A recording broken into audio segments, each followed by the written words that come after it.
So the Cavaliers fired Ty Lue. I do think he will get at least one more opportunity in the NBA. I don't think his X's and O's were that good, but at least seems like a decent culture guy. Got the Cavaliers to care more once he stepped in there for David Blatt. But this video isn't really about Ty Lue that much. It's more about the Cavaliers. And I think why their situation is interesting is because they thought they were actually going to be good this year. And I made a video being at least kind of positive of them like 2 weeks ago where I said, if everything goes well, maybe they could scrape into like the bottom of the East playoffs. But even then, if it requires everything going well in terms of health and maybe a couple guys surprising, and Cedi Osman's definitely surprised, by the way, but even then it's not enough. But if a whole bunch of that stuff happened and, you did all that to get to 40 wins and you're like the 7th seed in the East, then are you really in that great of a situation? So it was kind of weird for them to be all in on winning. And we see that that's not going to be the case because, they lost LeBron James. That's all I need to tell you. So now the Cavaliers need to be all in on just tanking, okay? You're going to tank anyway now. You're going to be the worst team in the league whether you want to be or not. So you might as well be proactive and embrace young players. And between Cedi Osman, who's been very good, his creating ability is a lot better than I think a lot of people thought it would be. Ante Zizic is a guy. I think it's worth investing in Rodney Hood in the long term as long as it doesn't cost you too much money. And then, of course, you got Colin Sexton. And then you, I think, really need to hit a home run with this head coach position. I know they got some weird thing going on right now with Larry Drew, and they might need him or some schmuck just for maybe this entire season if they really wanted to go out there and look for a coach, or maybe if it's for a stretch of this season, I don't know. But they need to really nail it with this coach because we're seeing it now in Brooklyn where Kenny Atkinson's just doing a great job there, right? The movement, the spacing, 1 million three-point shots. Shout out to Joe Harris. The team plays hard. They play for each other. You need that right now, okay? Especially because the culture of this team is pretty garbage because, it's a whole bunch of vets who fell in love with the LeBron James style of everything. On top of J.R. Smith is being J.R. on Instagram and all that. And, you need a dude who can really lead like Colin Sexton and Cedi Osman and then the new regime in a positive manner. And as far as how you find that guy, I don't know. Maybe he's overseas. Maybe he's in college. Maybe he's an assistant in the league right now. I don't know. There's people who have that job where you need to evaluate assistants and all that. And that person better do a damn good job because that's the kind of thing that is really going to dictate how well your rebuild goes. That and personnel decisions, which we'll get into in a little bit here. And actually, I think I'm going to get into it right now. What can you get in a move for Kevin Love? Well, I think Kevin Love's still pretty damn good. He got hurt already, and that's a red flag. And I think that's going to knock down his trade stock and what you could get from him. But do I think you could at least get an unprotected first-round pick from somebody for Kevin Love and one player at least who you can feel okay about? Yes, I do think you can get that for Kevin Love. Now, when I say a player to feel okay about, I'm not talking about some 23-year-old who's got not all-star potential, but just under that all-star potential. I don't know about that one.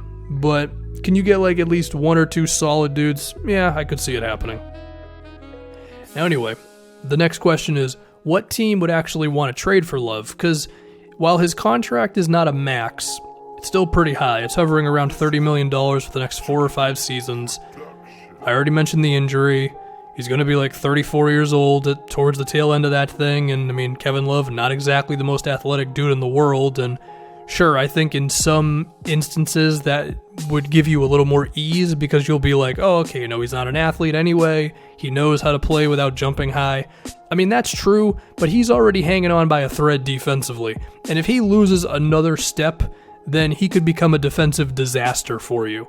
And that's not to say that he's been horrible recently. I think he's actually done about as well as you can ask of him, especially against the Warriors, to survive out there. I don't think he's been as bad as like JR and Jeff Green, and hell, you know what? You could argue he's been better defensively than LeBron, because for the last couple years, LeBron was basically just standing there. At least Kevin Love was putting in the effort, you know? However, we know that still he's slow of foot and all that, and he could end up being really bad defensively towards the end of that contract. But right now he's still decent. His offense is legit. And I think the type of team that would probably take him on is one that is already loaded with salary, to where their options for improving are not really there. And the first team I think about, and I think this team is like the epitome of that, is the Portland Trail Blazers. And I think Kevin Love with that backcourt could actually be pretty damn good. And I think they've been looking for just a total talent upgrade across the board.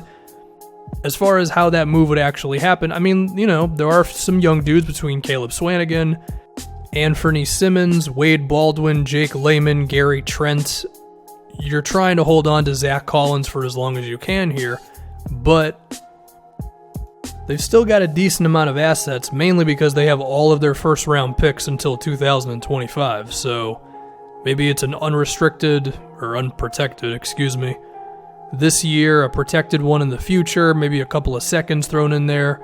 You would need to include like Evan Turner and probably even Mo Harkless to make the money work, and I mean, I am at least a decent fan of Mo Harkless, but I think Kevin Love is good enough to where you think about that. I'm not saying definitely do it, but when you look at ways for Portland to actually improve, they're not really there. And this is one way you could do that. I think another team could honestly be the Washington Wizards. I could picture them doing it. I don't think they should. I mean, in a perfect world, they could tear the whole damn thing down besides Bradley Beal, but doesn't seem like that's going to happen. I think another team would be the Charlotte Hornets. You'd have to be pretty confident on this one. And it would require Kemba maintaining going nuclear to where you can be a respectable team, and then you can get yourself a genuine second option with K Love.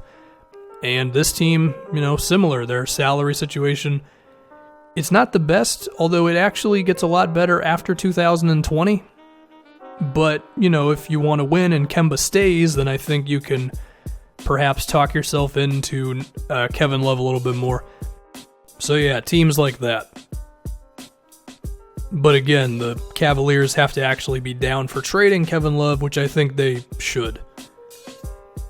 Other than that, I mean, you can get something for Kyle Korver. I doubt you're going to get a first-round pick, but maybe a couple of seconds, maybe some young dude who you think looks good and the team he's on don't necessarily like him as much.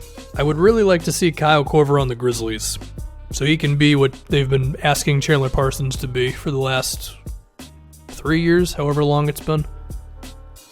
Yeah, I think I'm done. I think you get what I'm going at.